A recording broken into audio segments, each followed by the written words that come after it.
নমস্কার বন্ধুরা, আজকে আমি একটা নতুন রান্না নিয়ে আইছি। দেখুন, ঢেঁড়স দিয়ে শুটকি দিয়ে রান্না করব।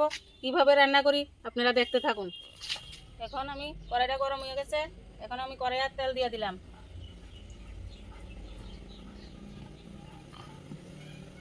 আমরা তেলটা গরম হয়ে গেছে, এরপরে পেঁয়াজ কুচি দিয়ে দিলাম। পেঁয়াজ কুচি দিই একটু ভাজা ভাজা হলে আমি শুটকিটা দিই। পেঁয়াজ ভাজা হয়ে গেছে, এখন আমি শুটকিটি দিয়ে দিচ্ছি। শুটকিটি একটু ভাজা ভাজা হলে তারপরে আমি মরিচ, লবণ, হলুদ সব কিছু দিয়ে দিই।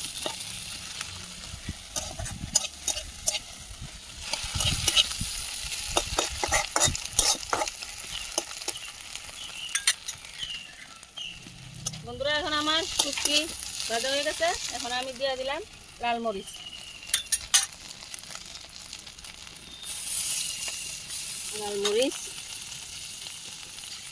তারপরে লবণ, হলুদ দিয়ে একটু জল দিয়ে এদিকে বাজে নিতে আছে।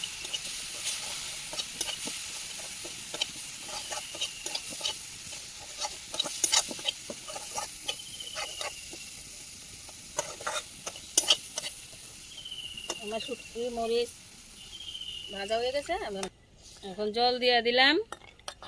জলটা একটু সিদ্ধ হলে এরপরে আমি ঢেঁড়সটি দিয়ে দেবো।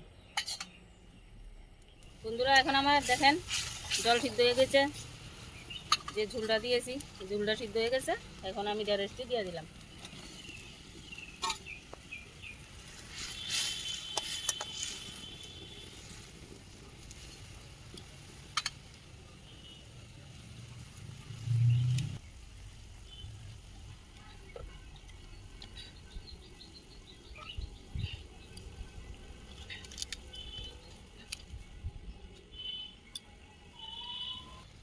দেখেন আমার তরকারিটা কি সুন্দর হয়েছে। আপনারা এইভাবে শুকনা মরিচ বাটা ঢেঁড়স দিয়ে শুটকি দিয়ে রান্না করে খাইয়ে দেখবেন কেমন লাগে। আমিও আজকে রান্তাছি, আপনারা কোনো সময় খাইছেন না খাইলে খাইয়ে দেখবেন এইভাবে ঢেঁড়স দিয়ে শুটকি দিয়ে রান্না করে। এরপরে আমি ধনিয়া পাতা তুলে আনলাম, ধনিয়া পাতাটি দিয়ে দেবো তরকারির ভিতরে। ধনিয়া পাতা দিলে একটা সুন্দর সেন্ট বাইরো, এই সেন্টটা খুবই স্বাদ লাগে তরকারি দিলে খাইতে। সেন্টে সেন্টে মনে হয় ভাত খাইয়ে নিতাম। এভাবে আপনারা ধনিয়া পাতা দিয়ে ঢেঁড়স রান্না করে খাইয়ে দেখবেন। কালকে বাজার থেকে ঢেঁড়সটি আনছে, রাঁধনেরও কিচ্ছু নাই, কিতা রান্তাম। আমি করি না, আজকে ঢেঁড়স দিয়ে শুটকি দিয়েই রান্না করে লাই। ঢেঁড়সটিও দেখতে খুব সুন্দর, কচি কচি আছে। এভাবে কচি ঢেঁড়স দিয়ে শুটকি দিয়ে রান্না করলে খুব ভালো লাগে খেতে।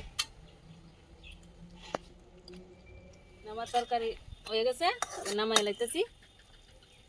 কালারটা দেখতে খুব সুন্দর হয়েছে। উফ, এই তো টেস্ট লাগবে আজকে। কালারটা খুব সুন্দর হয়েছে, ঢেঁড়সটিও খুব সুন্দর। লাল মরিচ দেওয়া করছি, এর লেগে কালারটাই খুব সুন্দর হয়েছে। উফ, কি ভালো লাগতেছে।